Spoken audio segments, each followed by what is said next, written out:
Okay, everything looks alright. Alright, alright, alright.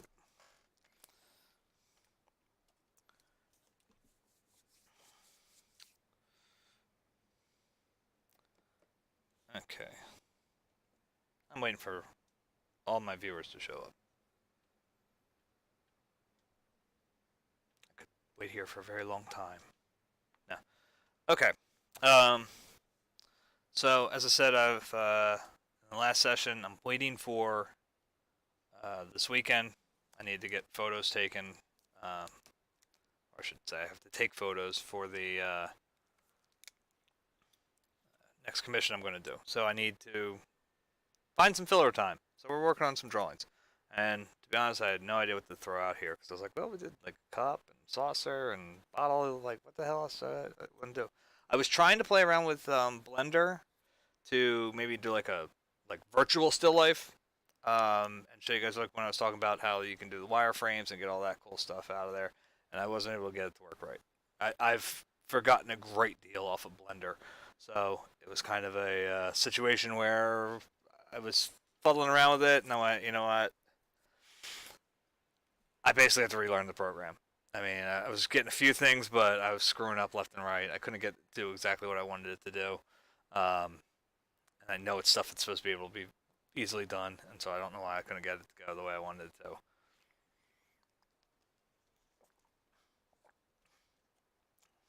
So I apologize for that. Thought it would have been a cool idea, be able to like throw up one of the screens and something, but as I said, I wasn't very happy with that. Um, Maybe one day in the future. It is a decent program for studying shapes. You know, so if you're especially starting to try to work on just the basics of it, of drawing, um, art in general, it's a nice place to just kind of play around with. Um, you know, you get more complicated, build up like a little, you know, pseudo figure and stuff, and it's like a posing dummy in there. It can work very well if you're good enough at it. I was not good enough to get to that point yet, but I should give forewarning. The mic doesn't pick up too much outside of me. You hear any horrible language, it's probably still me, but some mildly horrible language from my son's playing video games a few feet from me for at least the next 40 minutes or so, I'm sure. Um, so still life tonight. I just kind of threw out. I thought it would be nice to get something with fabric, get the idea of some rolls in there. Can I do something with the lighting here? I'm just gonna see if I can like kind of rig something up real quick to get maybe use my phone.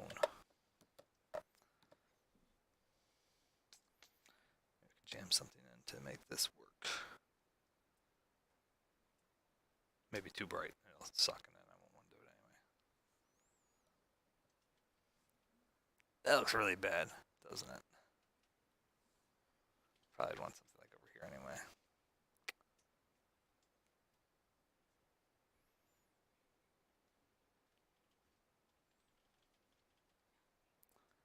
Oh, that won't stay at all.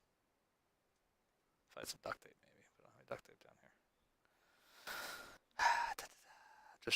I'm just trying to see a few things if I can make this look a little better, a little more. I don't want to turn the overhead light because again that made it really bad on the drawing page. Nah, it's not gonna do it. Oh well. Work with what we got here. Um, but I wanted to do something so you get like folds of fabric, you know, but to throw out like a whole sheet and stuff, trying to keep it in the camera, it's gonna be a little bit difficult. So, um, again, working with what I got, what little space I have to make this kind of play out. Um, and so, enough bullshit, I guess, right? We should get to work, shouldn't we?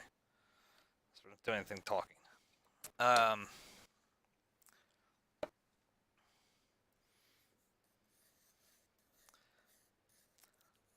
yeah, I went to school, the University of Arts, with a girl named Jenny Chow, I believe is her name. She was really, really proficient at fabric. I know it sounds like kind of a silly thing to be like, oh wow, but I was really impressed with it. The way she would do, she'd set up still life and she just grabbed some, you know, blankets and stuff. I started trying to emulate it too, and I couldn't. My style didn't transition as well into the way she was pulling it off. I have no idea what happened to her after college.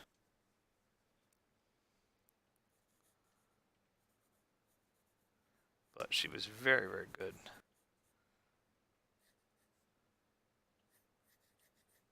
I mean, it wasn't like I should give another qualifying statement here. It's not like that's all she was good at. She was a very good painter across the board. Um, I won't lie, junior year especially, I would like I was notorious for being in my studio at like weird hours.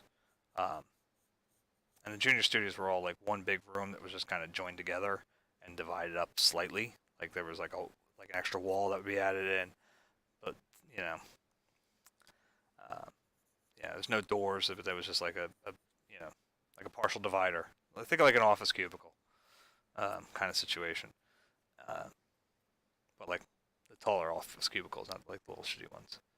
Um, though I yearn for my old shitty cubicle now because the way they have us in our new office is just terrible. But I digress.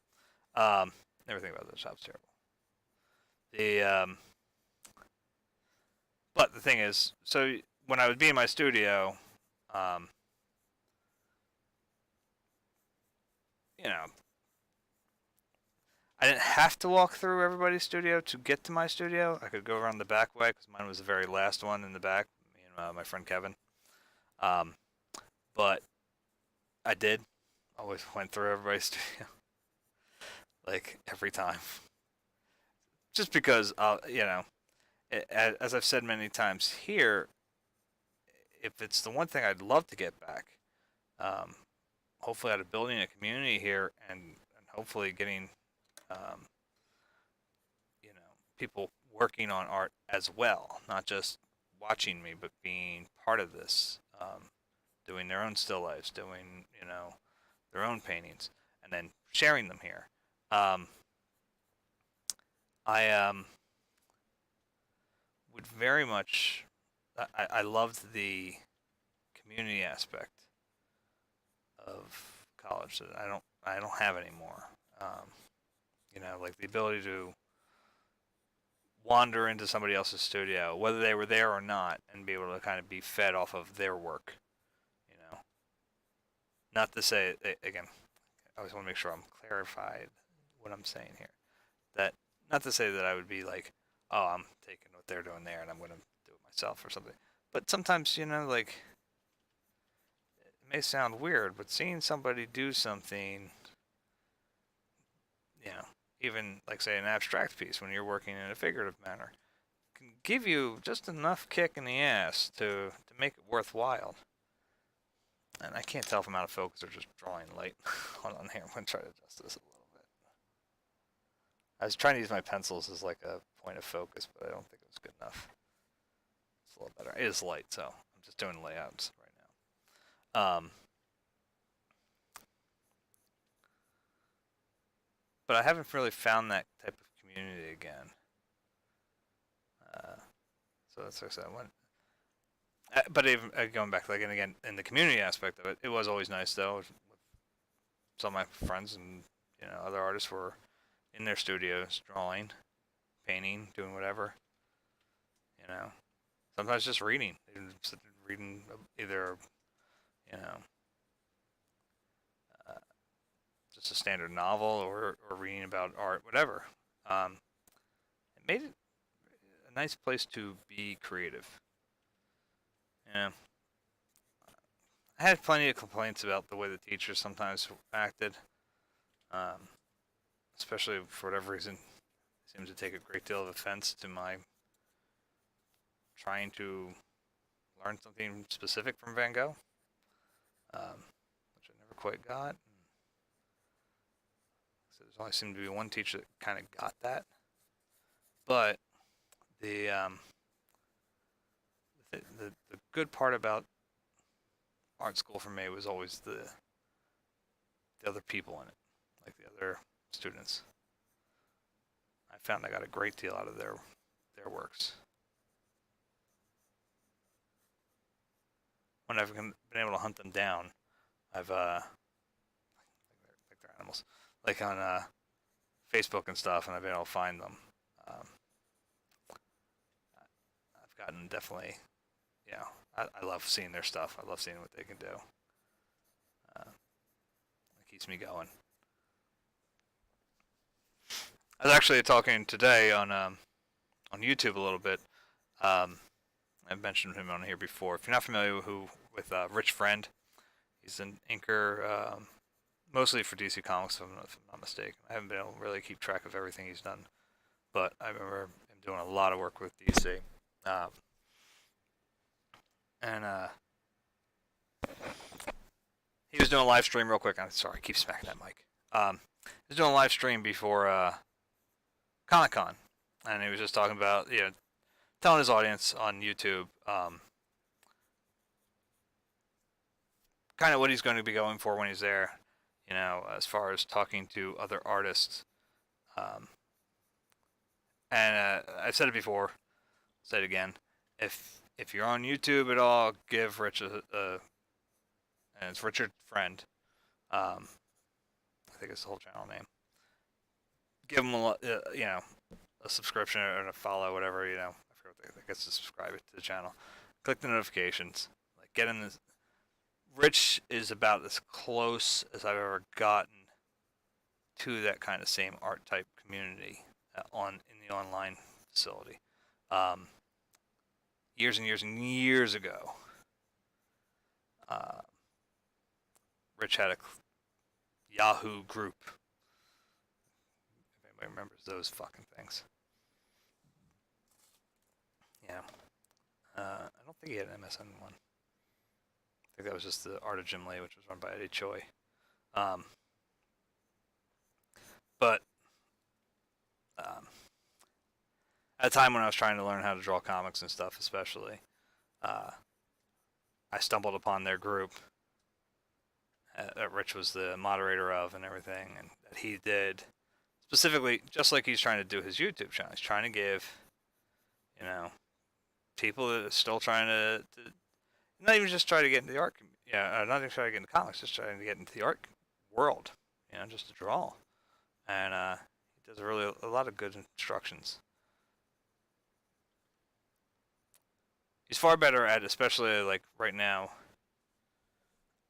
I think I could be better if I had people sending in stuff and asking for help or asking for critiques. Then I can do just kind of sitting here spitballing. I try to remember to actually instruct, but I don't do so hot with that. It's easier for me to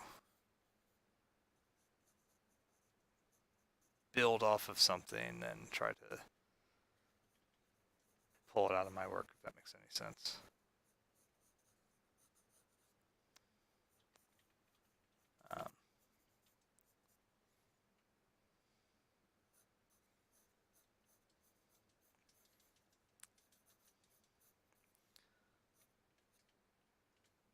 But as I said, very much admire his channel. It's so funny getting to actually hear him. I didn't know what he sounded like for years. And I know it's like a weird thing, but it's like, dude, I didn't know I did this. He was actually bringing it up a little bit today. He talked about his MSN group, and I was like, dude, he's like, yeah, I joined the Travis Charest fan page on Yahoo back in 2000, and I was like, oh, good God, dude, don't do that to me. I think I joined the Yahoo group that Rich formed in like 2002, 2003, something like that. And I was like, oh my God, it's been 15 years. It's like, Jesus Christ, where's my AARP card?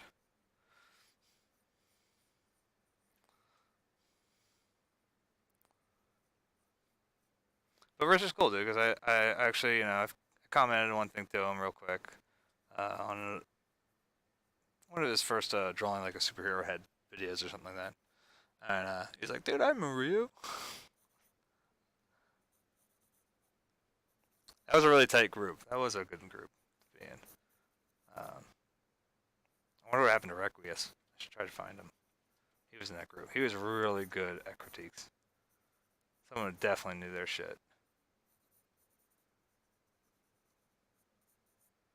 Alright, so we're looking at here. I'm just trying to point this out. I mean, again, it's different angles for you guys if you're going to draw along with this, but you have like almost like a wedge, like it's not quite, a clean triangle. If anybody's wondering what I'm using, by the way, I don't know if it's how clear it is on that little picture.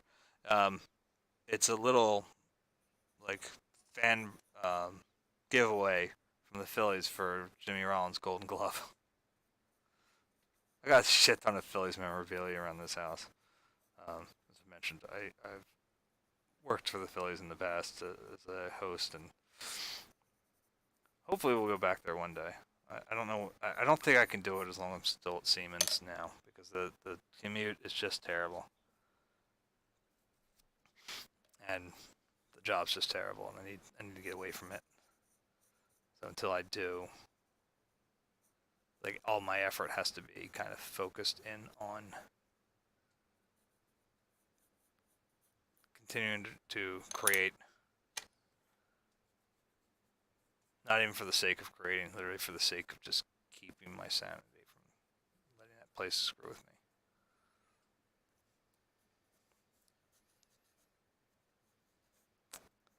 It's a weird shape. You know what? I'm not doing this quite right because you know what? That should be actually at a bigger angle. That ball should be moved in a little bit.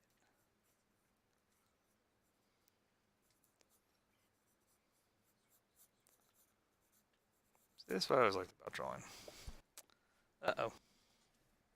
Damn it, this shut off that run recording. Where did it go? Here it is. Downside about needed erasers. As much as I praise them, they're basically just fucking rubber balls. They went out in ball form. Even here is a rectangle, man. This sucker will just start ricocheting all over the goddamn house. I think both balls need to move a little bit from the edges, right? Just a little, not too much. Right? It'd be expanded too. Little tiny little balls.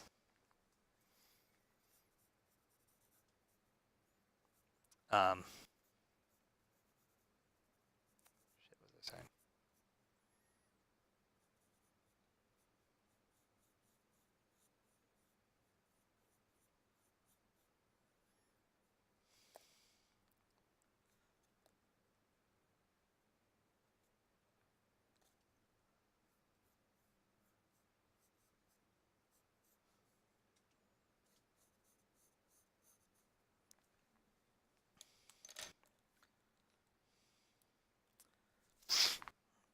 I probably shouldn't start on that yet until I start at least doing the general shape of the glove, right? The glove should get a little space. Oh, no, I was just saying though, I worked at the Phillies for a while as a host, and when the fan giveaways, whatever's left over, they bring up to our room, like the, staff room or whatever, for the hosts specifically, and then they'll put the collectibles like up for sale. Sometimes $5, sometimes $10, sometimes like $1, depending on what it is. So, like bobbleheads usually are about 10, unless it's like kind of unless there's a lot of stock. You know, the last few years, when they weren't so hot, they then you had bobbleheads being made of players that like, are they gonna be our next chase out leads. No. You know what I mean? Like kind of thing. So some of those were a little cheaper. Um,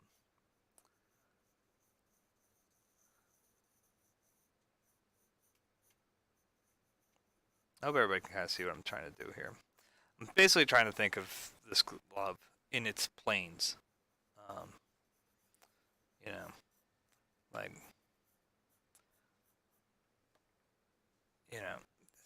for the most part, I mean, it curves in eventually, but that's a little flatter than say like, and these curve around it. That range. I'm trying not to get too detailed because sometimes you'll get caught up focusing on details too early, and then you get screwed.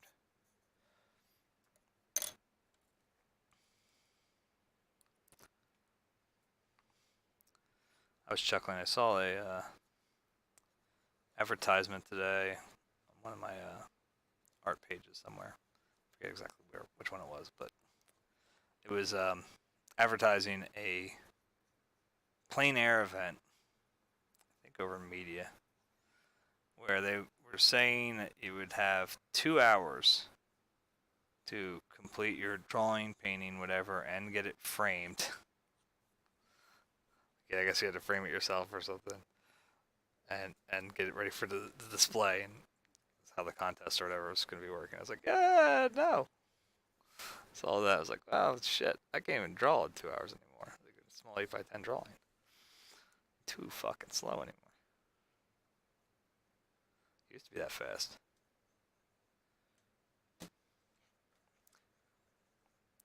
I should specify, depending on what I was drawing. A little still life, drawn pencil or charcoal. Sure, I was that fast. I used to do paintings, and I got small paintings. I did a painting of a watch I did in 3 hours. I had a little extra time to kill, and I was just, you know what? I'm throwing a canvas on real quick, and I just boom, boom, boom, boom. But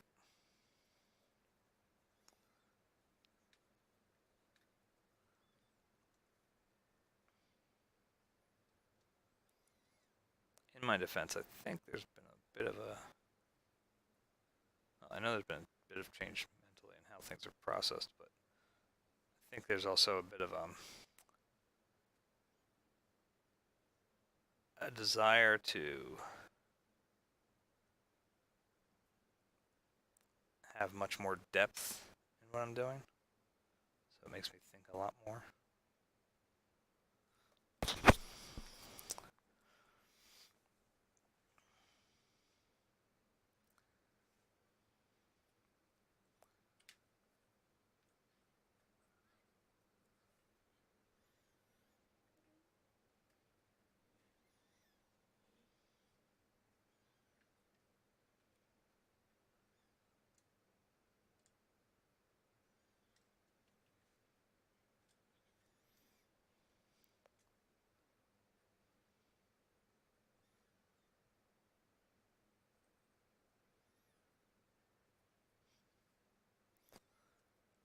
What I'm looking at here, it's like a.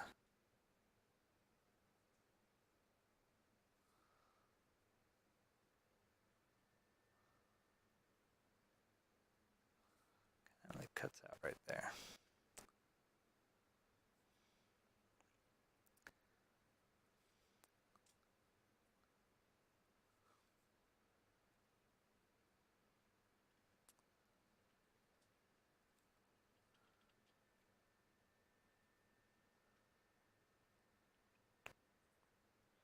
As I said, Jenny was really good about the subtleties of fabric.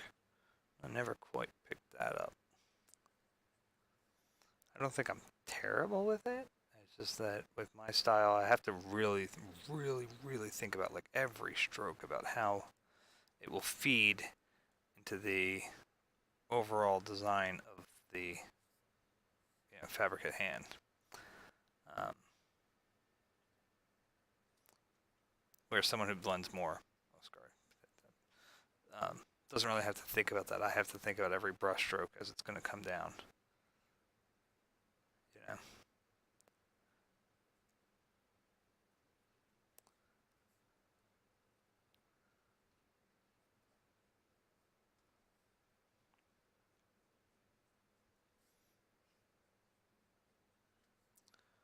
Whereas, as I recalled,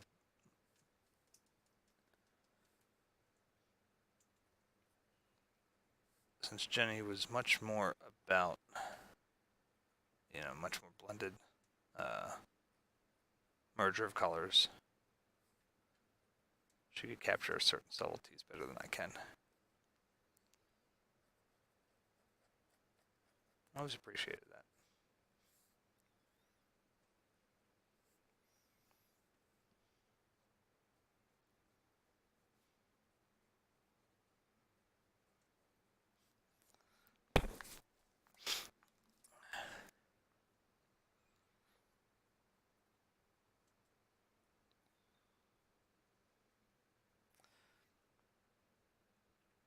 Something that always cracked me up, I guess, in a sense, because when I was at school, even though I would very often, I thought at least, express um,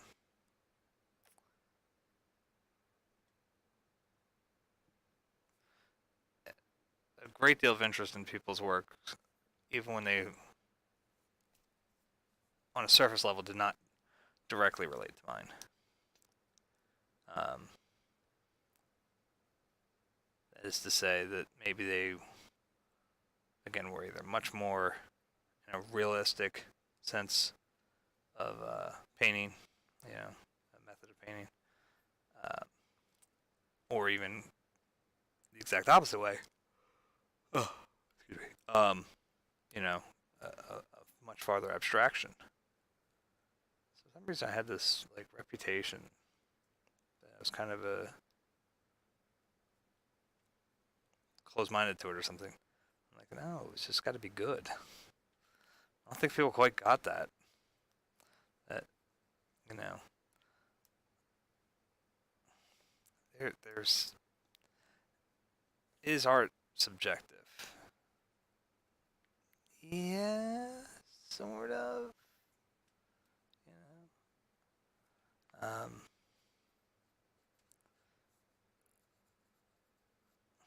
my philosophy teacher in school had a very, very strong influence in how I kind of view aesthetics. Um, now, truth be told, Dr. Webster, um, I very rarely saw him praise anything of abstraction. Um, I can't really remember him talking about anything specifically, with the exception of, like, say, Suiseki stones, which, I mean, they're not abstract, they're stones, but you bring a kind of abstract design element to them to make them, like that. You're trying to bring out a form just out of form, So it's kind of a same type of basic idea. Um, and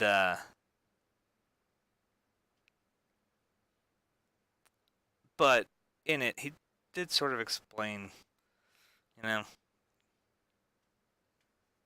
there's art with a little a, and there's art with a big A, and it's kind of, I use the similar explanation sometimes to my kids. I've told them, like Sophie asked me the other night about when will I be done work, and I think what she was asking me was, when's my next day off? Sometimes she asks things in a very strange manner. Why that girl here? Um, and but the thing is, I told her. She can go. Can you hear me in the background? I told her. I said, well, it depends on what work you're talking about. I said, there's the little W work, which is the job I have to go to every day that I don't like. That irritates me and keeps me away from doing my big W work. She goes, what's your big W work, Daddy? I said, it's that thing. I pointed to a painting I did for my wife many years ago. I said, it's that one over there. And I pointed to a painting I did of her and my wife when they were working in the garden, which hangs in our bedroom. I said, and there's that one out there, and it's this, and in your room, it's, that's my big W work.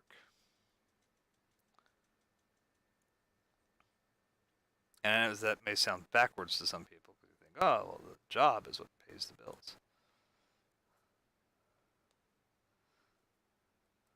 But to me, my big W work is about stuff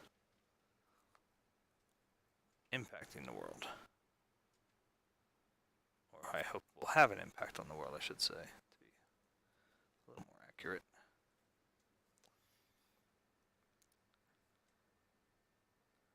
And that is entirely my artwork.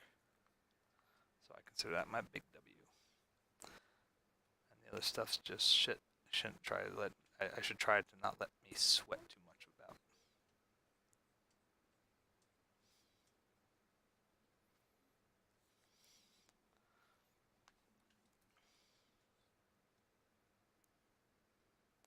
In fact, I think that's where a lot of problems I had for a long time got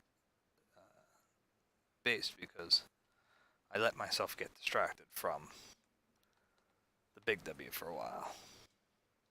I mean, I know that's the case when I stopped entirely, but even when I was still kind of working, again, big W working, I let little W sometimes get in the way.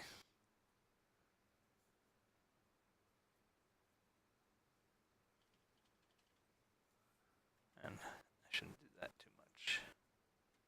That's why, like I said, I work now. I try very hard, I should say. I want to make sure it's not getting too confusing.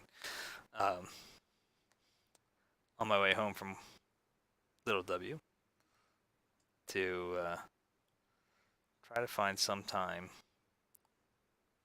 where I can kind of put it away.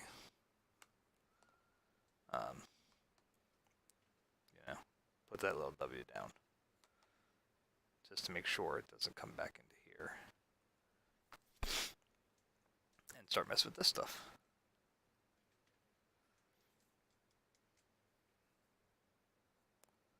I mean, ideally, I'd shed that whole concept like a snake.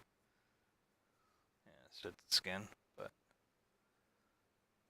until I start selling paintings at $10,000 a clip or something, I guess, and can sell multiples, that ain't happening. So I'm assuming it's not happening in my lifetime.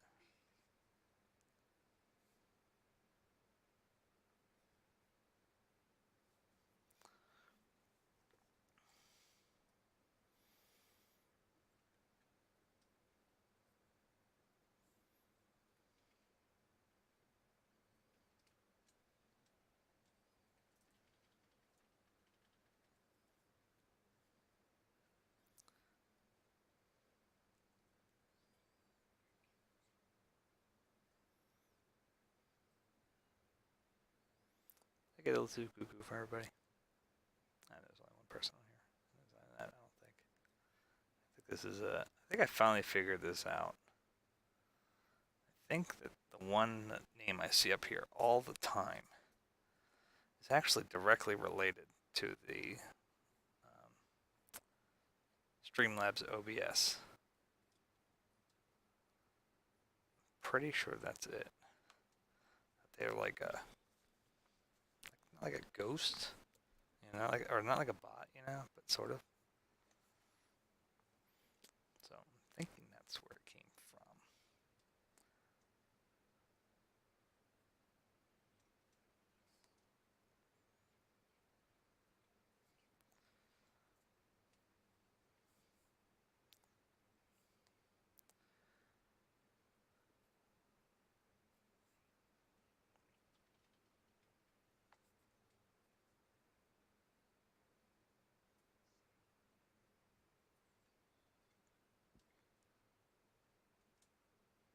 As I said, I am not Jado.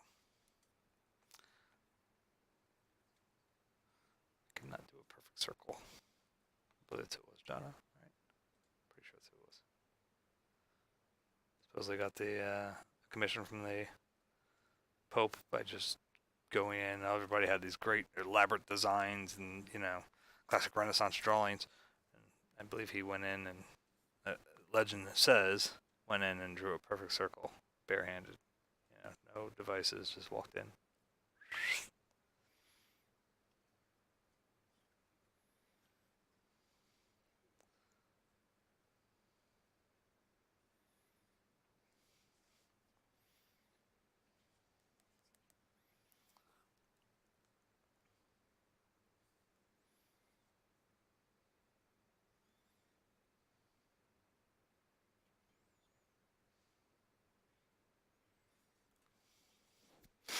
I'd be lying if I said I didn't try that once.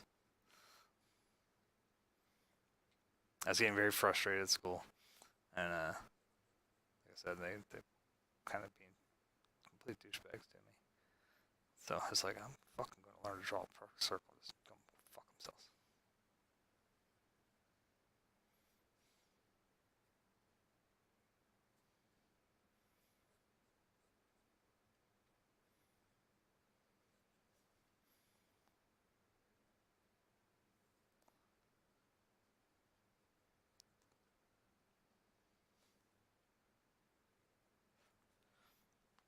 And see, that's the thing. I think it actually was it. It might have been Mr. Rossman. I was planning to do that too. He was my drawing teacher freshman year. He was very meticulous about how you drew. Like I said, he was always about, well, this leads to that. He wanted you to draw in, like, he wanted you to do a little nod there and a little nod there, and he wanted to do something over here to do that, and all sorts of little things to, relate this to that, make these weird, overall shapes that you doing. I do them in my head, but he wanted to see them on the paper. And that's the thing. I don't think he quite explained what the hell we were doing cleanly. I know a lot of people just hate them because he was like so like crazy about it, and they were just like, "Dude, I'm a jewelry major. Like, I don't give a shit about any of this. Like, I don't have to make a tree exactly as the tree is in front of me. Like, I'm using that as a very specific example because we had the school would have the faculty art show. Mr. Rossman had the same tree drawing every year. He was making changes to it every year, but he was just drawing that one tree. He couldn't get it quite perfect. I was like, dude, no fucking way. Far too many other things to draw in the world. I'm someone who loves drawing trees, but I ain't making sure that every branch is right, and every leaf is in the right place. No, no, thank you. And I'm not kidding that that's what he was going for. I mean, there's some admiration that could be given for that type of dedication to something like that, but then at the same point you go, no.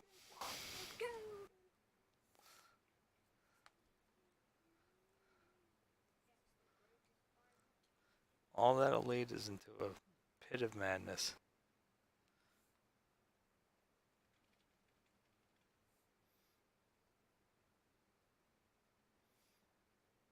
I didn't have the heart to literally tell him as I thought, which was, like every day, unless you were much faster about it, it is quite literally a fool's errand. I mean, you can't.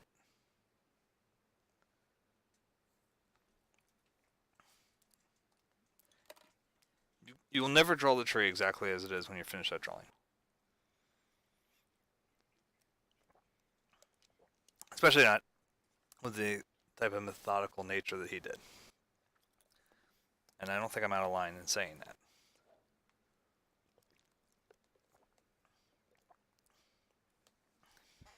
if it takes you 3 months to do your drawing, and like I said, he was working on it for years, there's just a basic fact that a branch or two that you started with is no longer there. And even by the time you get to the point of finishing it, if you notice that branch isn't there, you go to erase that branch. Okay, well, the leaf that you drew a month and a half ago is gone. You know? That you quite literally will never finish, because if that's your goal, is to draw it exactly as precisely, as perfectly, because again, 3 years from now, the proportions that you started with are probably wrong too. That tree grew another few inches. That tree got, it's like there's just no way to do it. So, capture the essence of it, move on. I guess that comes from being an impressionist.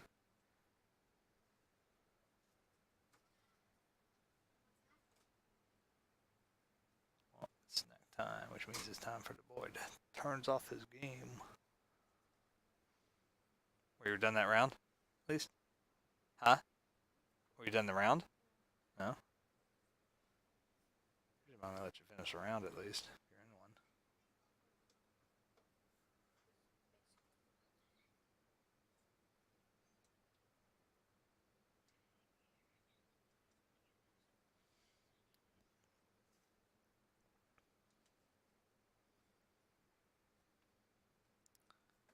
I mean, look, like I said, I'm much more methodical than I was. And unfortunately, I do hear little tones of Rossman in my decision-making process now when I'm thinking about drawing, but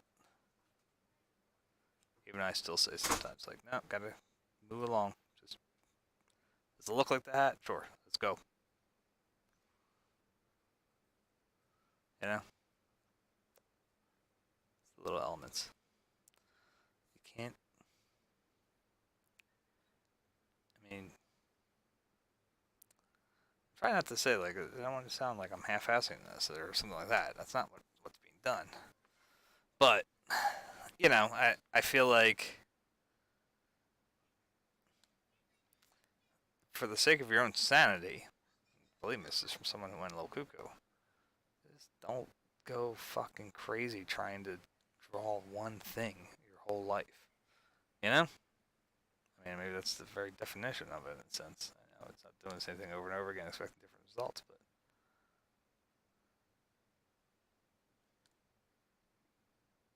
that's a nice picture. Sorry. Flipping through some pictures my daughter posted of her petting a horse. Very nice. Sorry. Saw notification turned out to be jack shit. But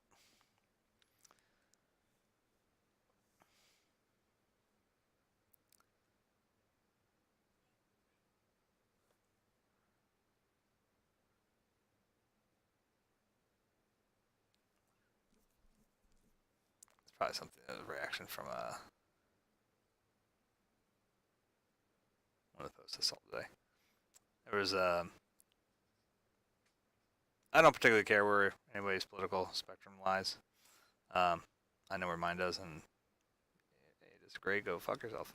No, I do believe in discourse and actually talking, but there's this isn't for the place of it. This is just for a joke.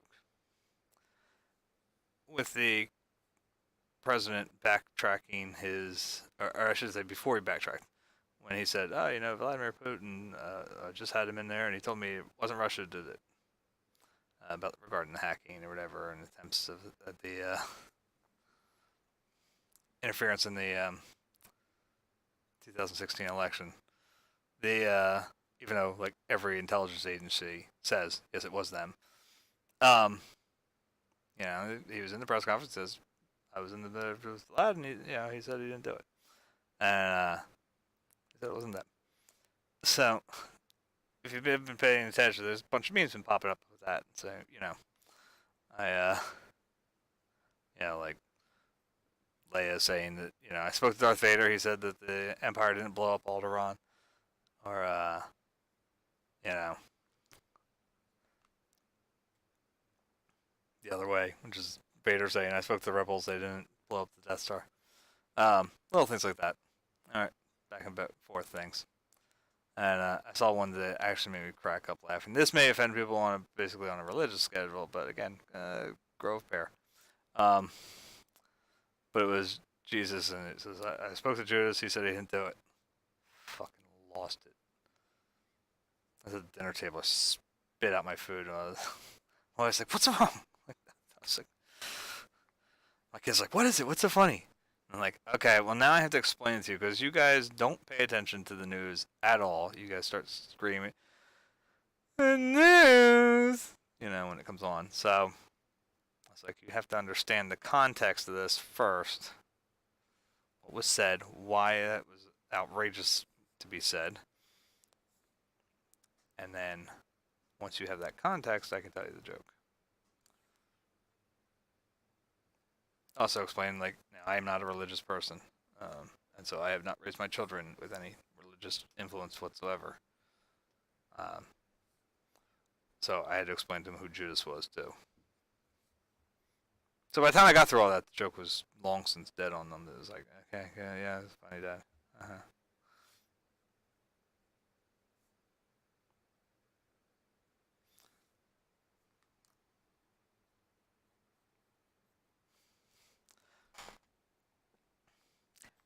Which is actually kind of funny to me because, actually, though I haven't really raised them with any type of religious element, direct religious element, I'll say, um, they should know about religions, plural, because that I most certainly have at some point spit out to them. Um, Strictly out of. Oh, jeez. Right. Let's move my feet. Legs are cramping up. I apologize. Um, I'm just trying to make sure that's that loop there. That's that. Okay, that's the hat. Okay, that's there. Okay, cool. Got it. Got it. Got it. Good. Um, I mean, first off, if you go to a museum, period, at all, pretty much anything prior to the Romantic period, you're going to see religious, you know, especially European, you're going to see Christian artwork. So they have seen it. I know they've seen it because they have gone to museums with me. I have explained them, but that probably means that they were just sitting there going, "Brr, they talking boring stuff." Boy, my kids see this in a few years. They're gonna be upset. They're gonna be like, that's always bitching about us. Anyway, it's because they don't listen to me. But that made the sound. Picture my kids in the future. Sorry. But I also have sent them, shown them stuff regarding Buddhism and well, that's it. Probably don't listen to any of it.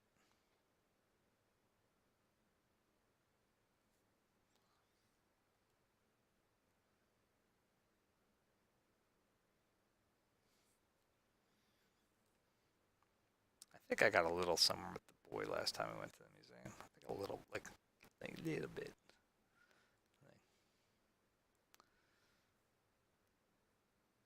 I think the same thing happens with like maybe it's all kids. I don't know. And this depends on what you, as a parent, are specifically into. Like with me, it's art. So for the most part, I think my kids just go, "Oh, dad likes art, whatever." And then like somewhere along the lines, they start to see you. Do you know what I mean?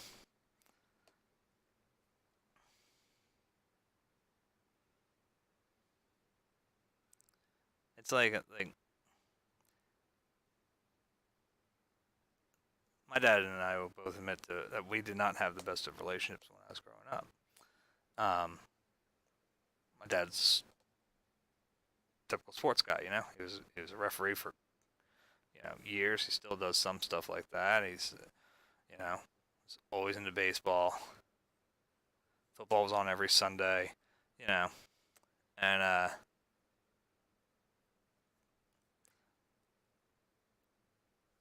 that's not me. I mean, I do like some sports. I like baseball a lot. I don't get to watch it much anymore. Um, I do like hockey, like a lot. Uh, you know, bleed orange and black for God's sakes. But the when it came to say, especially football and stuff, I couldn't connect with them. I tried a couple times. I'd play all sorts of little intramural stuff, and I was never happy. I remember I quit football in seventh grade, so I joined it, but I didn't like it, and then I had a newspaper thrown at me was when I came home um, for quitting. So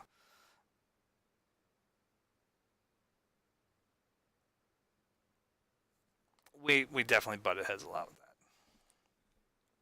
But now that I'm older, you know, it's like I kind of got what my dad's enjoyment is in it. And it has a lot more to do with his refereeing and teaching than it does to me than about the actual sport. Um, and God knows he could watch this and tell me I'm completely wrong, but at least in the way I seem to see things now with him is that it was like my dad's a ref. He's been a ref for years, umpiring and all that stuff. Like I said. And so that's all about the rules. You know what I mean? And the subtleties of said rules. So whereas I am heavily into, like, say, artistic interpretation, my dad gets a kick out of sport rule interpretation. You know, as an umpire, as a softball, as a football referee, etc. Um, PIAA or whatever, they send little books, every year with the rule changes and what have you, and my dad would go study them. I'd take tests on them, and truth be told, that was like, I think, probably some of his favorite times of the year. I mean, he might bitch about it a little bit, as I think as people expected him to. But I think he really liked it. Yeah. Because then what happens is they go to like interpretation meetings. They literally will go there and here's, what if this thing happened? And, and I don't ask me, please, to make any type of real football play analogy thing. But so dropped the ball on the 30-yard line, but then, a squirrel came in and punched the guy in the nuts. And, like, I mean, I'm doing a horrible job trying to remember like stuff. I mean, it's not like they had squirrels punching guys in the nuts or anything like that, but getting the idea of what was going on there. And so I think that's what he kind of dug the most. Truth be told, like my dad became a parking, enforcer for the township when he retired. He was a teacher before that, and there's stuff about rules. And my dad's a big math guy. He's a math teacher. So it's like there's little bits that you start to put it all together. I was like, oh, okay, I get it. Well, my dad liked that stuff and what he was trying to show us. Okay, I get it. I get it. Look, I'm still far from a football fan. I really don't like the sport. I think that has a lot to do with this area specifically. In the greater Philadelphia region, football has always been like the, specifically a certain bird with Um, they've been basically gods here for years and years and years and years, even though their first Super Bowl was just won this past year. And that always bugged me. It bugged me when like um, say 2009, right after the Phillies had won the World Series. You know, like the following season. If the Phillies started losing a little, that fucking Eagles chant started. Okay? And if you're not familiar with this Eagles chant, if you're from outside of the country or something like that, it's EAGLES, Eagles. Yes, not we, because I don't do it, but Philadelphia fans prove they know how to spell the name of the team that they're watching or that they support. Whatever. Yeah, it's not always they're watching it, but I mean, at least the Flyers have a "Let's go Flyers." You know, we don't spell Flyers, but anyway, I digress. So I think that has a lot to do. The Philadelphia Eagles fans were always obnoxious to me. Like they celebrated a team that hadn't given them anything over a team that had, and that always bugged the shit out of me. Um, yeah, because all the other Phillies teams, at some point at least, had given them, Stanley Cup, whatever the hell the NBA trophy is called. I don't follow basketball either, so forgive me. And so that bugged the shit out of me. Like, how can you guys like? I mean, not that I'm not saying you don't have to like it, but like, how are you such an asshole to the team you're watching that gave you a World Series? You know, and yes, I know, but United States only teams win the World Series. But anyway, um, that's neither here nor there. It just that always bugged the shit out of me. So I think that's one of my reasons I always hated football. It's like that, and I find the sport damn boring. I really do. It's like it's just everybody, hold on, move. Okay, stop. We're gonna talk about what we're gonna do. Wait, time. All right, ready? Oh, stop. All right, I'm gonna grab this guy's ass, and then you run over there and grab that person's ass, and yeah. I don't know. I just never got it. I never got it. I've tried. I've tried so many times. My father-in-law loves football. I can't. I can't. I tried to watch it with him when I was dating my wife and first married, and no, I can't. I just can't. It's not me. I do not get it. But anyway, as I'm going back to this whole process, I'm rambling. Um, so I think it's the same way with my kids. It's like my oldest daughter sort of like kind of roll her eyes at when it came time to go to an art museum or something with me. And again, they'll never,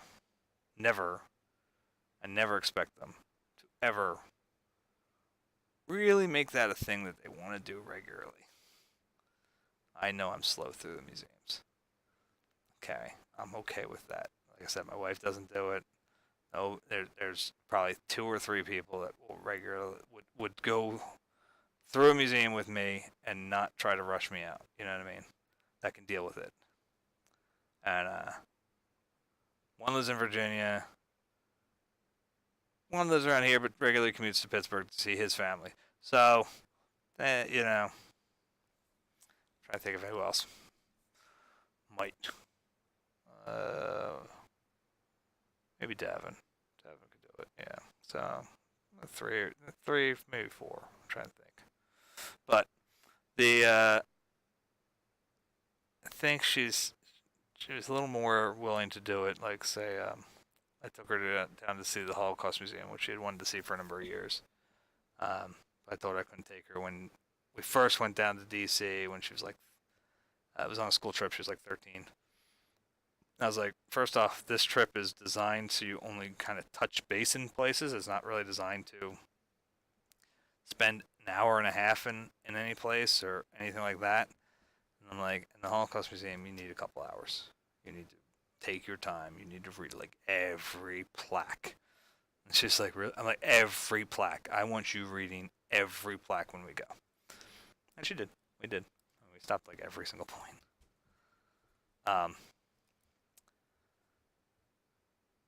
And then afterwards we went to the National Gallery because I said to her, I said, we're going to look at the worst that humanity has to offer, and then we're going to go try to feel better about ourselves by looking at the best humanity has to offer.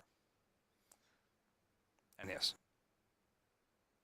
even over advancements in science, I'm going to say art wins. That's very much an egotistical statement. But it's much like how, was it Plato, I think, used to say that, you know, musicians and artists were like the lowest form of, lowest members of on the society totem pole, but philosophers should be at the top. Yeah, same type of concept. Anyway,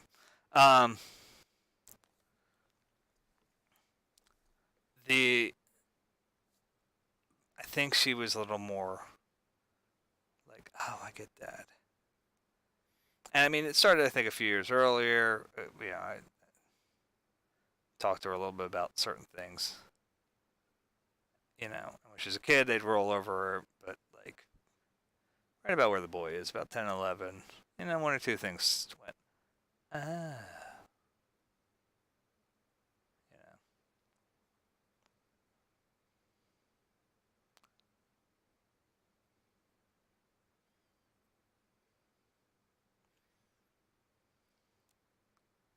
Like I said, I think that's something that I think I touched a little bit with Vincent the last time we went. We were standing in front of sunflowers at the Philadelphia Museum of Art. I was just pointing out certain things regarding how color works and what Vincent was going for. And he was like, he sort of sat there and he looked at it for a second. And you could see the wheels turning. You know what I mean?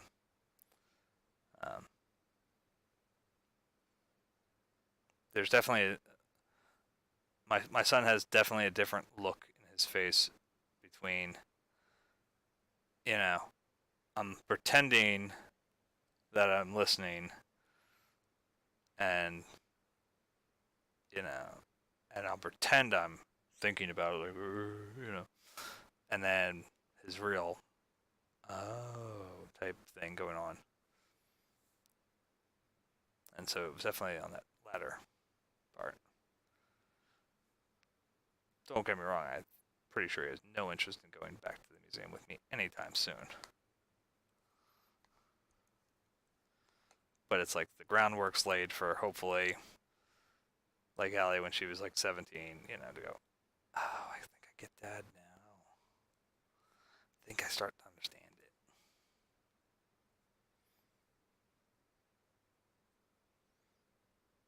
I do tell them it's kind of important that they do at least sort of understand the thoughts process behind my work, because I don't believe that I will achieve any type of large success in my work when I'm alive. That means to get my artwork into museums, to get it into the right hands of people that can get it into museums, they are going to have to work at telling people about who their father was, what he thought about his work and his art.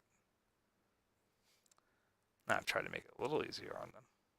I have journals and stuff.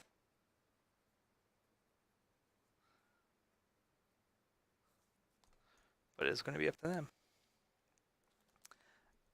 Again, if it's not too blatantly obvious, I'm skipping over their logos tonight. It's just, there's a lot of hat here, you know?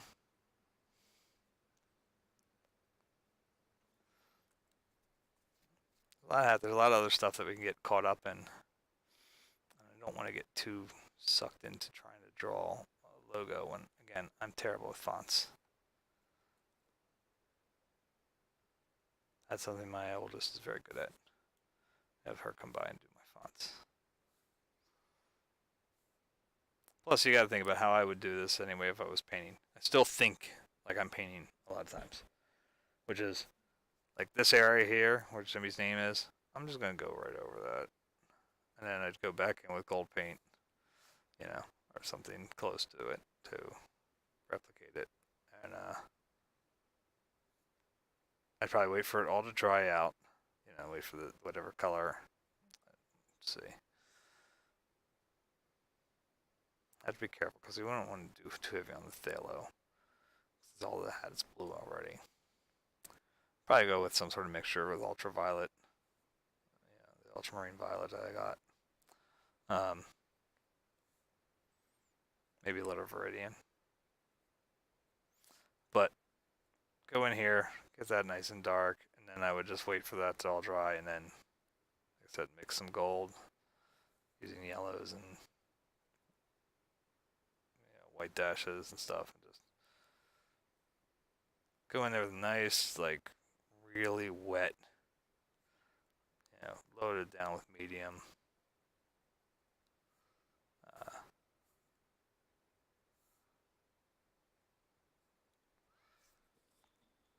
So it just flows right on top.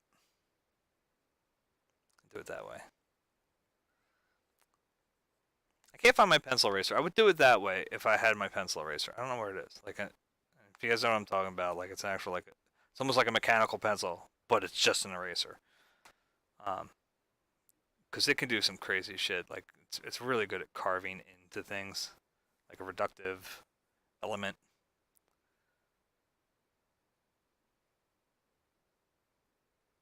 I haven't done one of those in a while. Maybe I'll do that one day. That could be really interesting. And we'll do it tomorrow. Tomorrow, I think what I'm going to do is I'm going to get a photo loaded for of the barn that we're going to be doing. It's not going to be the right angle per se. But that's okay because it's kind of thinking about it three-dimensionally. So if we're thinking, what I'll draw is probably the opposite angle that the barn's going to be in the photo. And that'll allow us to think of it more three-dimensionally. Do you know what I mean? Like, and that probably could have gone down further too. You know what? I'm looking at that, and that didn't cut tight enough. That's why the Rawlings label looks wrong. That could have gone. Let's make some adjustments. Gotta be careful because we can't adjust too much back here. We can adjust a little bit. Bring that down. Bring that down.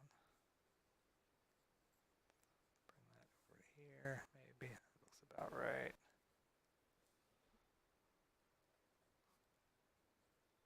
That looks better.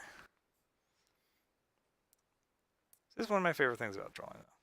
It's literally about the discovery. It's like, you know what? Oh, wait, I screwed that up. Like I can fix that if I do this and I do that.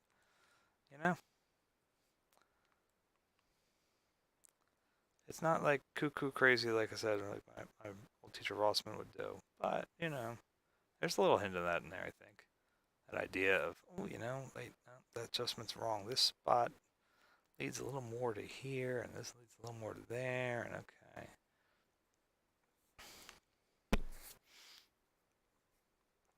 This could probably curve up a little even, so it's like a little closer. They always cracked me open when it comes to Mr. Rossman. Whenever you start going like a little off, we'll say. Yeah, you make this nice.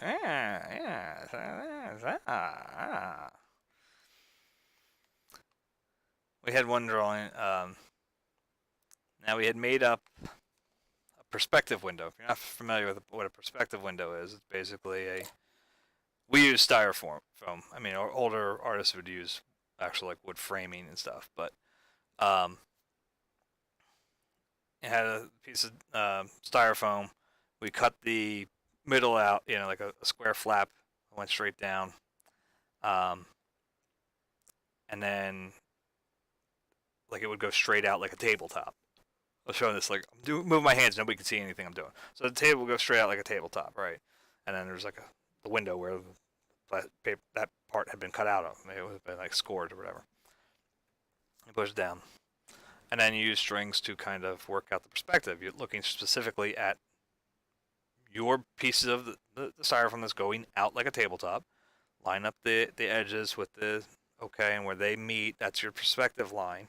That's your horizon line. Put a line, string across there. Put the lines, like I said, with the two strings. Now you got a nice little perspective helper. You know what I mean? You can now put any lines you want out of any point of there, as long as they go to that vanishing point. As long as they meet on that perspective line, it'll work out fine. So okay, that's pretty cool.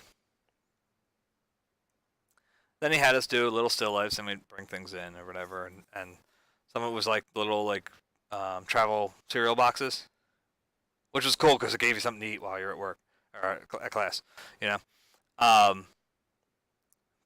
So we'd take those out, and I got Frosted Flakes to snack on. But we'd have those.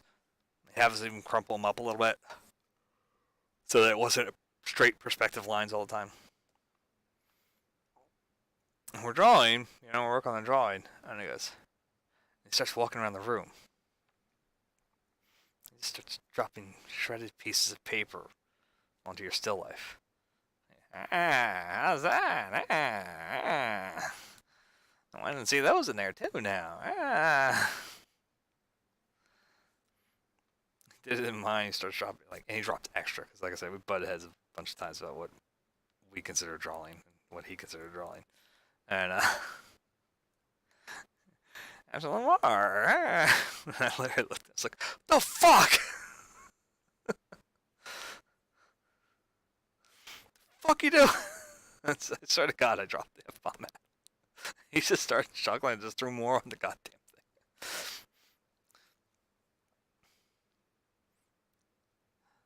I guess the real kick in the balls in the end was I kind of got so used to that. I got so used to that idea that when I went to drawing class in my sophomore year as a fine artist, my teacher literally looked at me and was like, "The fuck are you doing?" And I was like, "Well, I don't have to do all these evaluations and shit." She goes, "Is that how you draw?" I was like, "No, that's how Rossman taught us to draw." She goes, "Well, is that how you do it?" I said, "No." She goes, "Well, then why the fuck are you doing it?" I was like, "Because that's how Rossman taught us to do it. I assumed that's what you guys wanted too." "No." She goes, "Just draw. Like, look at it. Stop trying to figure all this weird stuff out." She goes, she goes, "I know he does that." She goes, just draw. Just be with it." And I was like, "Oh, okay."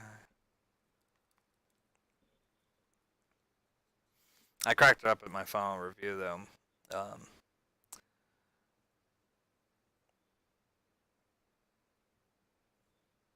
Again, I'm going to preface this because I want to preface this and make sure that people understand, as I said, where I fall under a very, political worldview. I very much consider myself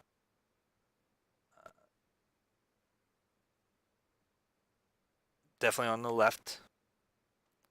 Definitely someone who is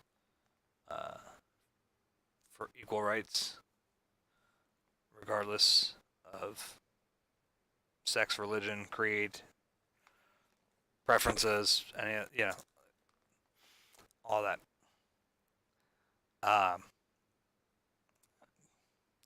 I'd say I would fall under the feminist category, generally. I think that's pretty close. I mean, certainly not militant. The guy, if you listen to me, I'm not come across as militant in anything. Except for maybe on a aesthetic level. I have certain beliefs of what I believe count as good art. But anyway,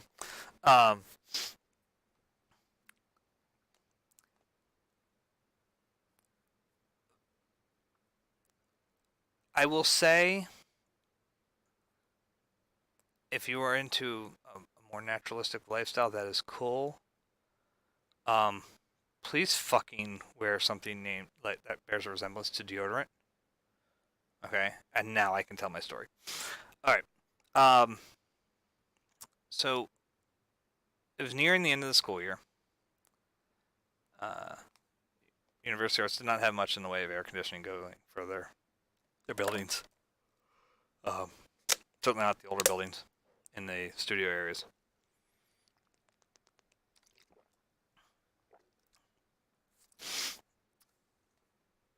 Nine times out of 10, not that big a deal though, because you're up on like the painting studio's up on the 8th floor. So up on the 8th floor, you open some windows, man.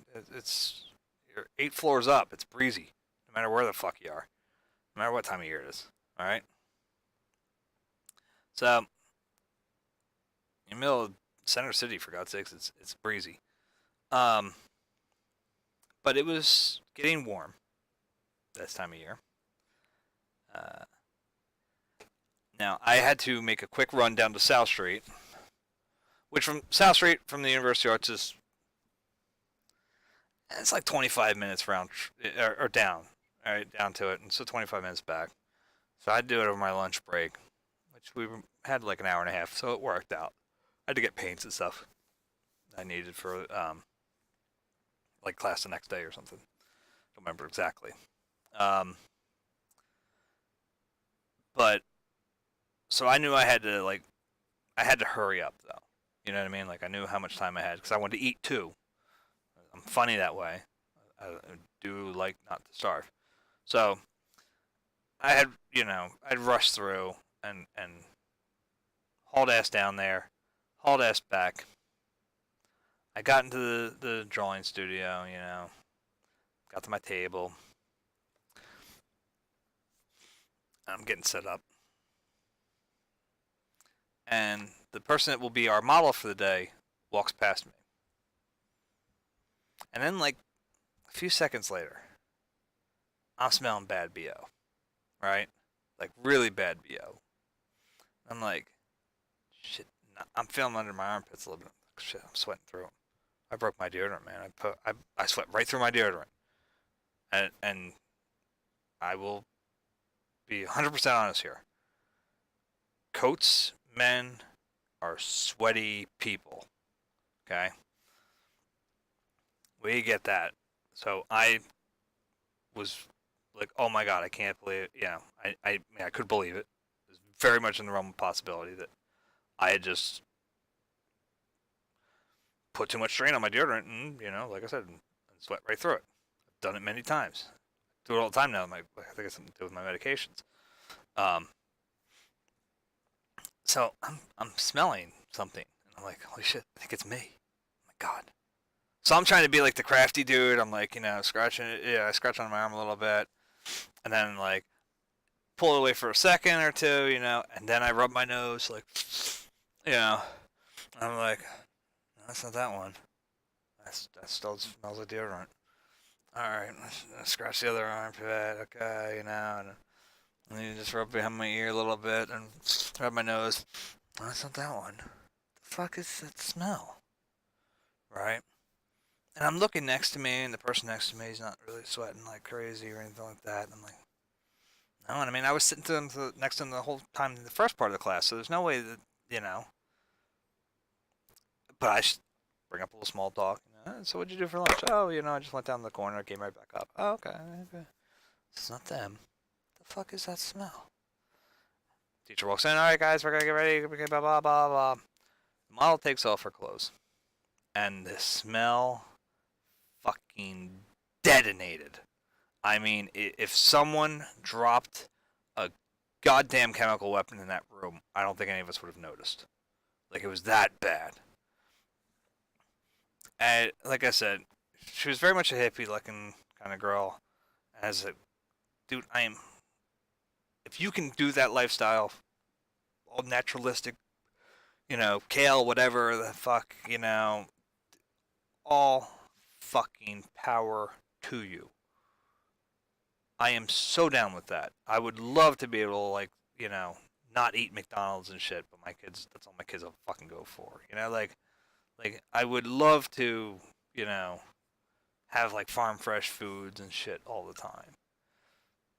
I can't. It's just not in our lifestyle or our budget, But damn it all, if you're gonna live that lifestyle, fucking find some fucking naturalistic deodorants. I don't give a shit what you gotta do. rub some fucking flowers under your fucking pits or whatever. Jesus Christ, that smell was so goddamn terrible. I swear to God, and it wasn't me. It wasn't just me. The entire class. I remember Nicole. God, what was her last name? I better not say it anyway. I don't want to get anybody in trouble. I mean, it's whatever. But like this girl Nicole that was in my class. She's a really good artist, actually. She did some really cool stuff. That's later. Um, like she starts making like retching faces, like she's ready to throw up, right? You know, and she was actually closer to the front of the class, closer to the front where the model was. And I see her making faces, and I'm like, oh my god, like this is bad. And I'll give a little bit of background on Nicole to a degree. Um, Nicole pretty much didn't give a fuck uh, regarding most social norms, or, you know, would fall under social norms. Um,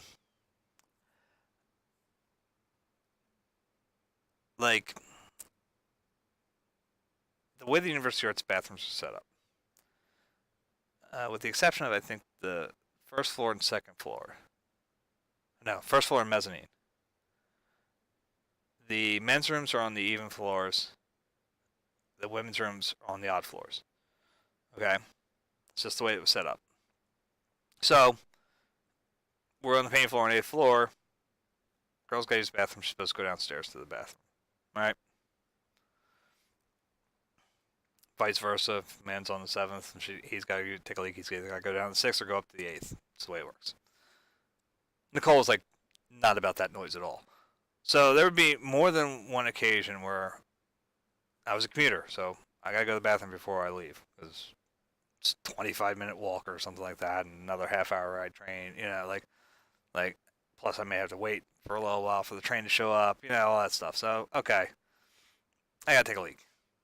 And there were a number of times where I'd be in the bathroom and I'd just hear, oh, it's you, Brian, from the stall.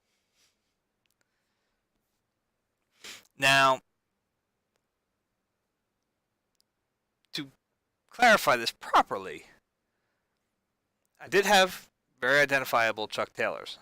I did have some pretty cool Chucks at the time. But I also had a big-ass portfolio that 9 times out of 10 was blocking the view of anybody that would have been in that stall to see my Chucks. So I put it on the floor just next to me as I'm taking a leak. So she had to kind of reach around. Now, there was a little gap towards the back of the stall that I assume she must have peeked out and saw my face. Which, you know, I don't know. I've always been a fan of the kind of pseudo protocol in a bathroom, which is, you know, don't talk when someone's taking a piss or whatever, you know, like so they don't get pee shy. But like I said, Nicole was not about any of that jazz. So she'd sit there and, hey, how are you? Hey, well, you're in the men's room pissing. Okay, I'm pissing, and this is not how it goes normally. You know, we used to joke around in the men's room. You look at the wall. You can look up, you can look down. You don't look side to side. You know,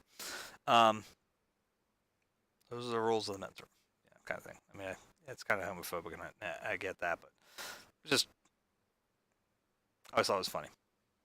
But it was just like kind of like, okay. It always cracked me up that Nicole didn't give a shit. So this is the person I'm starting. You know, that I want you to know who she was beforehand. So Nicole's now making retching faces. And by the way, I should also say, like, I knew that she's many times would sleep at the school. So she wasn't showering or anything else for a couple days at a time. You know what I mean? Like, so I want you to know who she was first. All right? And she's fucking gagging. And so she, along with a couple other students, we all start kind of meeting in secret, as if we're all talking about each other's drawings. And everybody's coming over. You smell this model, right? You smell the model, right? We're like, yeah, it just stinks. It's fucking terrible. It's fucking awful. All right, listen, we're gonna talk to the teacher. Okay, you want to come in and talk with the teacher too. I was like, yeah, I guess we'll talk with the teacher. Whatever, man. We'll do whatever we gotta do. All right, we're gonna talk to the teacher. So they called the teacher in, like, to like a side room, and it's just like we all went out there. And oh, remember we gotta talk about that thing tonight. That thing, you know. It's literally how it was going. Like it's like the worst, like cover story thing that you would ever do. Like you'd see in a cartoon, like oh, don't forget about the thing with the thing. It's a thing, Like the dog in fucking Dexter's Lab. I found the thing. It's a thing. Don't forget we gotta go to that thing tonight with the thing, and so we gotta talk about it real quick to our teacher, Miss Teacher, whatever. I don't remember who the teacher was actually. It's so sad. And so we all call her over and we start talking. So we're like, so listen, either you tell that model she's got to go now, or we're all leaving. And she's like, what? And we're like, come on, you can't tell us you don't smell her. And she's like, yeah, she's got something going on there. We're like, yeah, it's fucking terrible. So either she's got to go, or we're all leaving for the day. She goes, are all you leaving? And I looked at her, I was like, dude, I can't. I literally cannot. My train won't come till X time anyway. And, I'm stuck. Like, so leaving does me no good. Like, I don't have anywhere to go, so I guess I'm still here. So she's like, okay, well, you know what, we'll call it short for weather. But, if anybody's sticking around, just stick around for like 20 minutes or so. So we did, and now I did decide to make sure I left a commentary, though, in my drawing, and I drew a little skunk with a gas mask spraying air freshener. So my long story short, which is too late, I know, because that's what I was trying to get to originally. My final review, she gets this thing. What is this thing here? And I was like, it's a skunk with a gas mask spraying air freshener. See, it says air freshener. And she goes, okay, why did you feel the need to put that in the drawing? I was like, because that's that model that had an odor. And she went, oh. I was like, that's the chick that, and I apologize, this drawing is terrible. And I told her, I said, the drawing is bad because I couldn't see. Like, my eyes were tearing from the smell. And she's like, yeah, okay, yeah. We had a lot of complaints about her. I was like, yeah, you did. Yeah, hopefully you guys don't ever use her again, or specifically request that she, like, take a shower beforehand, or, like I said, rub some flowers or something, like, everywhere beforehand, some talcum powder, something, like, she's like, yeah, we talked to the agency on that one. It's like, okay, good. Like I said, God damn it, man, I really want to make sure this is, like absolutely clear. If you were into that more naturalistic lifestyle and you can live that way, God fucking damn am I jealous of you. I really want to be that clear. Would love to, like, my wife and I talked about this for years now, that if I could ever get, like, again, win the lottery, you could start, I'm selling paintings like crazy for some reason, something, whatever. I can move, I would want to move out to the country areas. You know what I mean? And my wife's like, no, I don't really want to without a big dog, because I don't want to be alone in, like, darkness and the night if you're somewhere. And I'm like, well, we'll get a dog. Because I would love to just be able to walk out my door and paint a fucking landscape. But, and like I said, I would love to be able to, like, just chow down on, like, organic everything and whatever. It's just not in my budget. It's not in my lifestyle right now. So I want to make that clear. And I'm totally okay with, like, this girl that had very hairy legs. She did not shave. She's very much on that feminist end of it, and very much, I said, very naturalistic, very hippie end of it. Dude, fucking A. You go, girl. I want to make that clear. Just goddamn put on some fucking deodorant or something. There's gotta be something in the naturalistic end of things that'll make you not smell like a fucking pound of ass.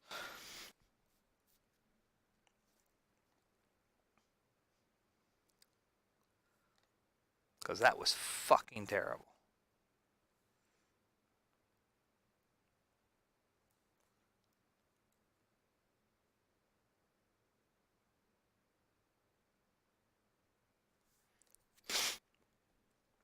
That's a good rant, isn't it? I don't know. Everybody's here to appreciate it. I thought it was a good one.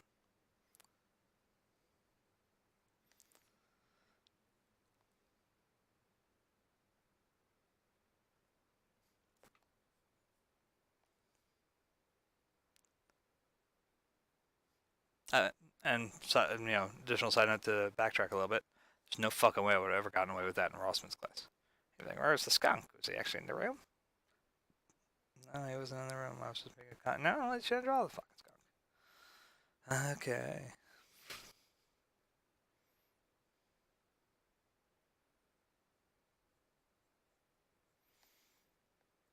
And the skunk actually have an air freshener? No, then why did you draw an air freshener? It's not part of the drawing.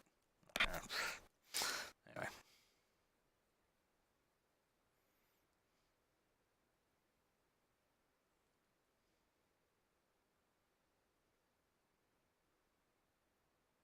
There were some goofy models there. There was some fun stuff. I gotta be honest. Like I said, I miss that whole community aspect of things. We got to know a number of them pretty well. John was one of the models. So, I mean, he was regular. He was there all the time. He was a good guy. I was a little weirded out by John the first time he saluted at me. That was a little weird. Really weird the second time it happened, like a year later. You know. I don't know. I mean, I guess, okay. I eventually figured out, I should really take that as a compliment because, all right, John was a gay man. Maybe he was. I don't know. It was weird that, like I said, it kept very much. I'm doing the movement. You guys can't see me. I don't have my face cam anymore. Maybe that was his little way of flirting a little bit. I don't know. But then he started talking to me about, again, my chucks. Cool cons, later on. And I was like, okay, dude, But he found out I had a daughter. It's like, oh, daddy's little girl. Oh, He was a good guy. Who else did we have that was cool? Hannah was cool. Hannah was a really cool model. Every time you saw Hannah, you're like, fucking hey, we got the good one. Hannah was like super sweet, very talkative. You could actually have and you could talk to her literally about anything. You'd be talking about whatever movie might have been new at the time, versus then start talking about something with art history. It just you could flow back and forth. It's really cool.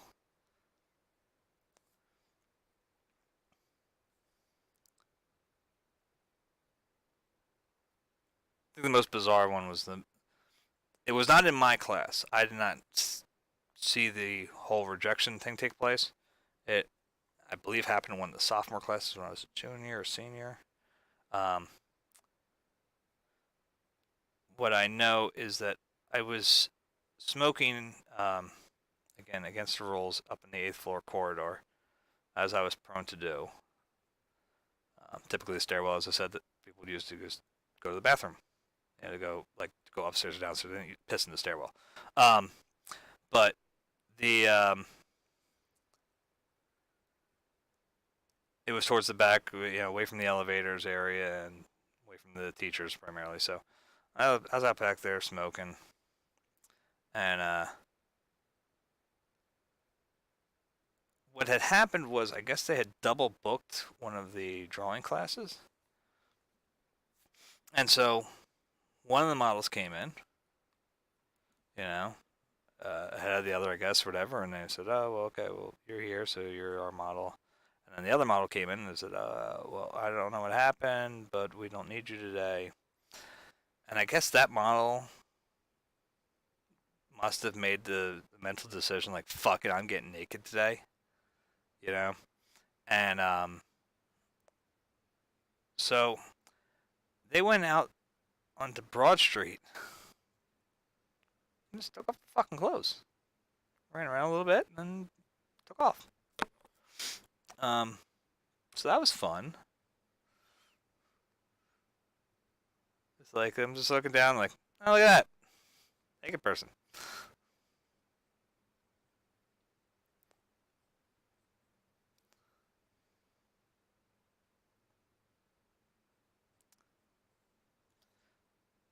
And stuff like this, I actually do tell my wife sometimes. She should be thankful that I do still like seeing her naked so often.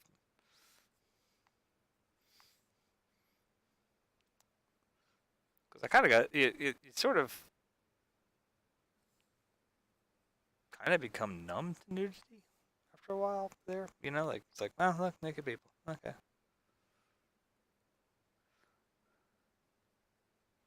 they smell. Okay, they don't smell cool. Um, it's just like okay, there's always a naked model. Okay, cool.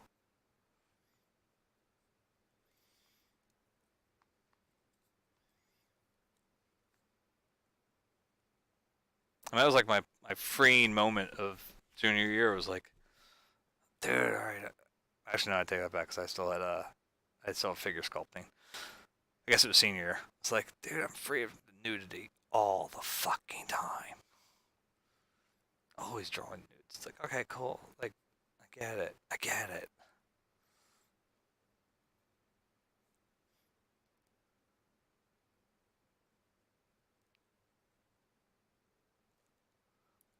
Actually, ended up destroying most of my nude paintings because it was like, dude, this just isn't me. It's not something I do. It's not something I ever wanted to do. Like, I studied anatomy. I was past that point in my head. I mean, I did enough life drawing, I guess, prior to it, and I guess I should, you know, take stock in the fact that I obviously had to do life drawing then, so I did get stuff out of it. But it was just like, do we have to do it again? Can I just do a still life? I just want to do a still life today. Can I just paint the things on the table next to them? No, we had to draw the naked person.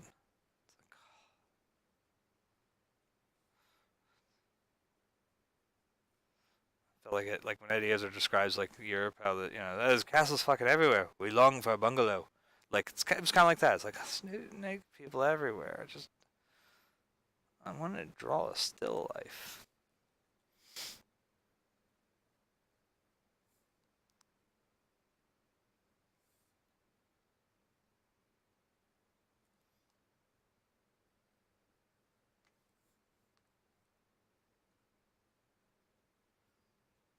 This has probably been by far one of my weirdest rants. As I said, it's easier to figure out things to talk about when somebody's responding, but otherwise, I'm just gonna go on my crazy rants.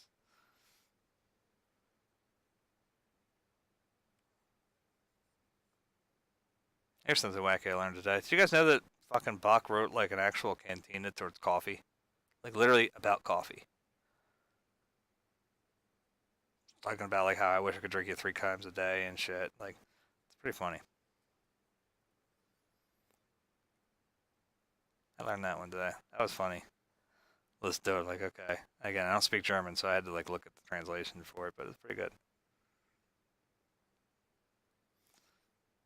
It's funny because you think about like I think about Bach in a very, you know, very much in a religious sense. Again, not that I'm religious, but that I've always kind of said if there is an afterlife, which even like I said, I don't believe in it, but if there is one,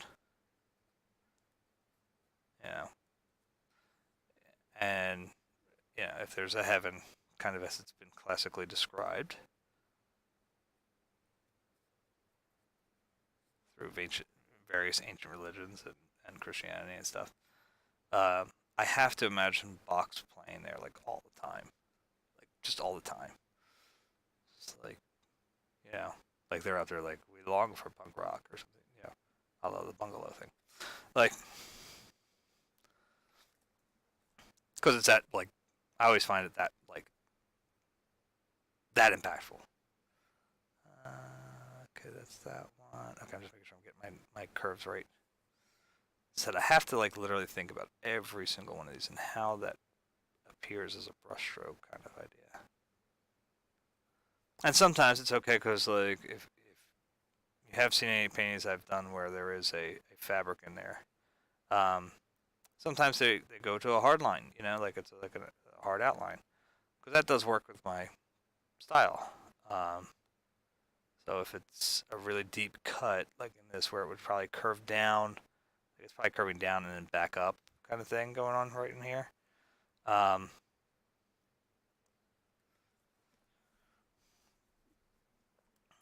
a hard line for me, a deep blue, um, would work very well there.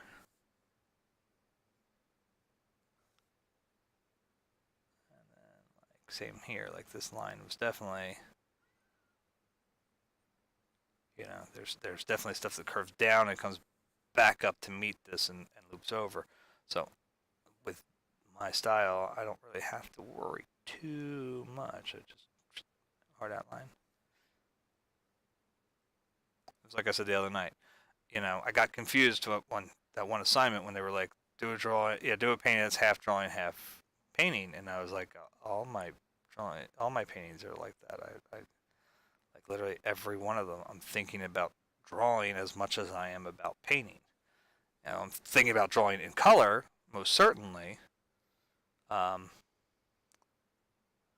but I'm trying to create form. I'm trying to create, you know, line work. Obviously from little dashes and trying to create that shapely element. And so I got confused when they were like, not like that. I was like, well, what do you, like, and I did something a little different, and they were like, yeah, no, that's not what we wanted either.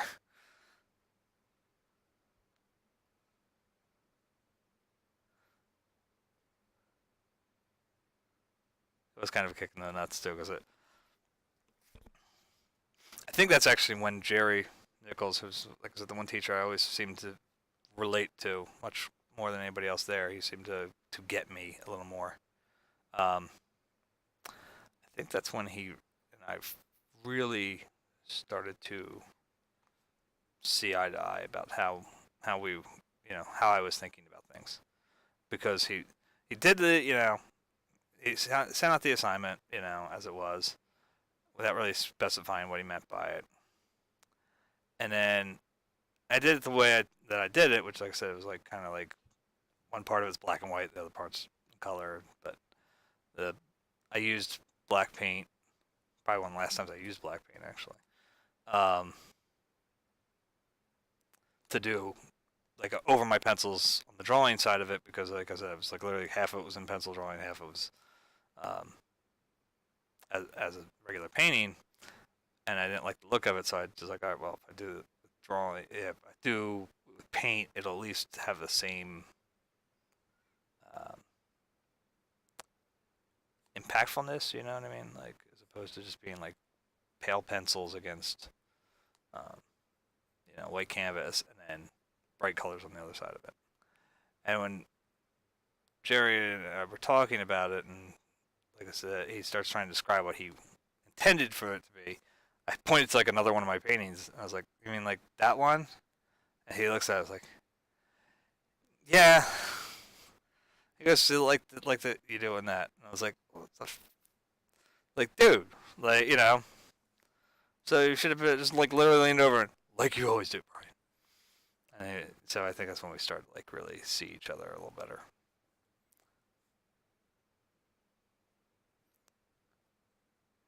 Jerry does some interesting collage work. Um, I've not seen anything recent from him in a long time. There was a show that the Universal Arts was putting on, but I just could not get out to it. I really wanted to, but it's just not in the cards. It was around the time I'd gone cuckoo, so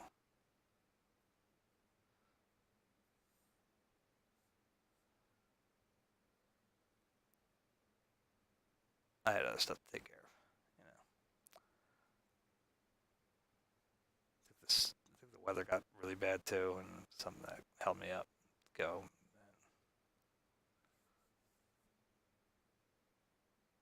It was one of those things. It probably would have been helpful on a mental health lane to be back talking to him. Um, But I could literally just as easily say that as, you know, it'd probably be mentally helpful to be able to wander into, like, say, my friend Jen Leckler's studio or my friend Kevin's studio or, you know, whatever the hell happened to Jenny Chow, wander into hers, and you know what I mean? Like, uh, just be able to kind of go back to people working on art all the time and seeing people as they're working. Yeah. Junior year was like really especially for me, a really productive year. And I think it was because Kevin was very productive. So it was like a little sort of not really competitive, but you know what I mean? Like, okay, well, he just did a painting. He finished that painting this week, and I got to finish one too. You know, like kind of thing. Like, we didn't paint anything like each other, you know. Um, but just sort of like, okay, well, Kevin's putting out 2 paintings this week, and I got to get 2 out. You know, like I can do that. I can do that. You know, okay, I got. Oh, I'm one step ahead. You know, like kind of thing. Like, not that that means anything, because I truthfully don't like. I put my competitive nature mentally in what I should be producing to like people that are long since dead.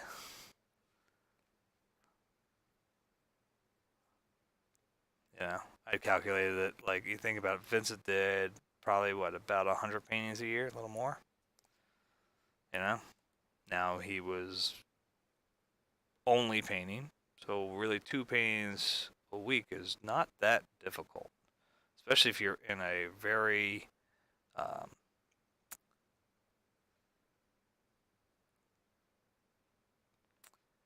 like comforting environment for that, and that being whatever that is to you specifically. To Vincent, it was being in places like Arles or Auvers, um, you know, that obviously lends itself to his aesthetic sensibilities. So that meant boom, putting out a bunch of shit. You know what I mean? Just boom, boom, boom, boom, boom, boom, boom. Not shit, like you know what I mean?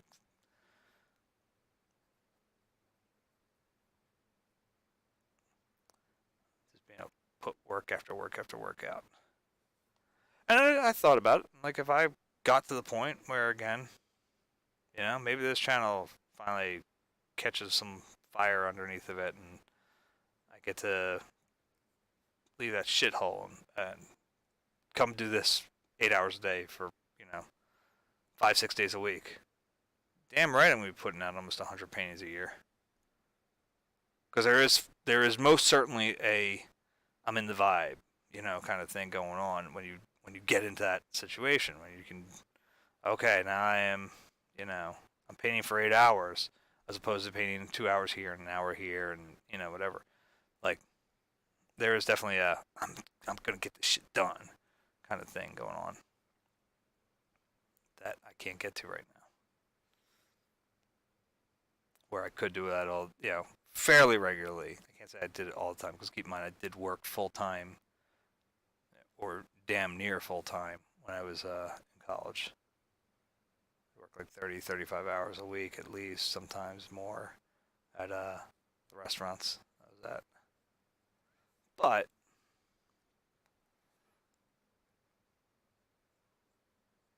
junior year, like I said, I kind of did start to ramp up to okay, well, I'm gonna throw some bananas over here. That was the other plus. Is on my way from this train station to school.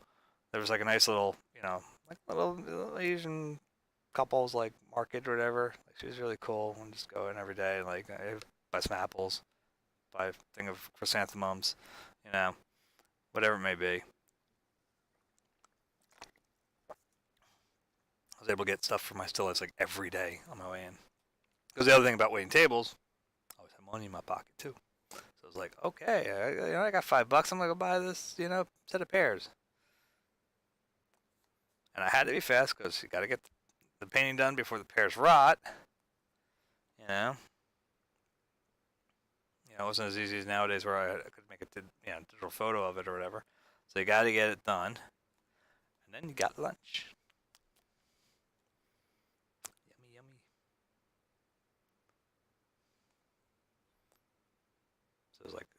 Win-win. Anybody can say whatever the hell they want, but truth be told, that's one damn sure thing about college, especially like an art school. Everything revolves on when can I eat again. I gotta afford paints this week. I can't eat this week. Sounds a little extreme, but I most certainly heard people make those statements. I can only eat, the crackers I bring with me today.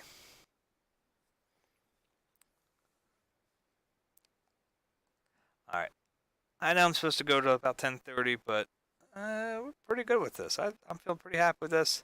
And I don't really have anything else planned. And there's not really anybody here. Nobody's talking to me. So nobody's going to miss me, I assume.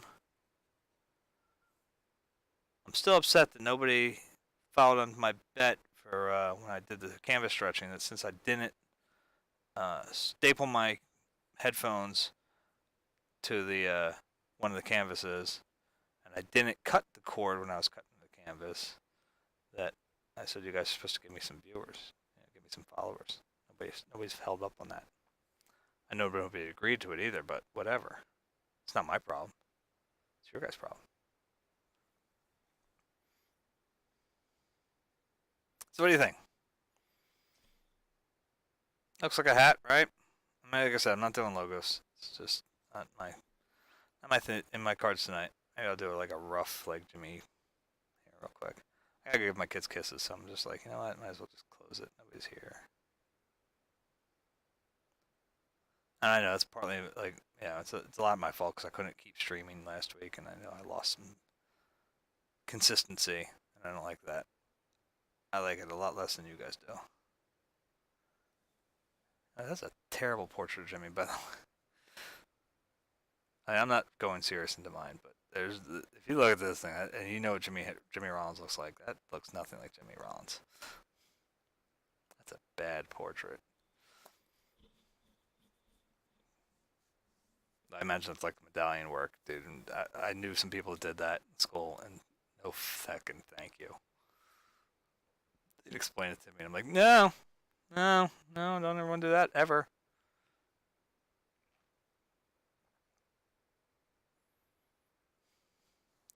So it's sort of roughing.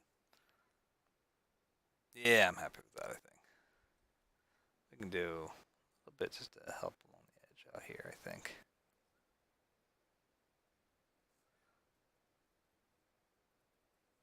I mean, just a little bit to give that volume again. Give the eye something to catch up onto out here.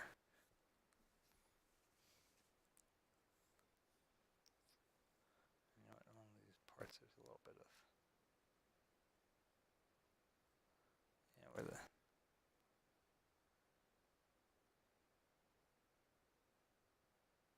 I wish there was more people here because I would like to ask if anybody. Again, I only did the one Rocket League episode, and I haven't played Rocket League in weeks. I kind of have lost my taste for the game. I wasn't getting any better, and everybody else around me seemed to be getting better. Like that I played against, so I just kind of went, you know what? No matter what I'd practice it, and then I'd go play, and it's like you'd never know that I'd even done practicing. Like I tried like dribbling or like aerials and shit. Like I was doing all the custom training packets, and it was like I go try it in the game, and it's like I looked like a fucking moron. After like literally spending days, and I won't say hours, I spent days on like hours per day at practice, and then it was like I'm not getting any better, and muscle memory isn't kicking in, so I have no memory anymore. So it's like, but I've gotten into the game House Flipper because it's so boring. It's like the most ideal game for me because it's just so dull. But it gets me like a little bit of creative juice because I can go, okay, like, what color am I gonna make this wall? And I'd like to know if anybody would be interested in seeing like what I've done. Like, I pull up the game, and see me working through like a house. I've done all the missions I think I'm gonna do. Let's put it that way. I'm at about. I just bought another house in there, so it's like I'm at like just shy of $200,000 right now. My fake account again, game account. Not, I don't have that much money, trust me. But so I'm like, okay. Like I said, I just bought a house in the middle of flipping it. I think if I sell it, I'm hoping I can sell it for like 110,000 maybe. So I'll get like 50,000 profit on it or something. And then I think from that point, I might be near where I want to be to buy like the final house. It's gonna be my house, and then I'll do all the other ones after that. I don't know. So I'm calling it now. Time of death 10:09. Tomorrow, like I said, I'll pull up a photo through Imager, whatever, and we'll work off of that.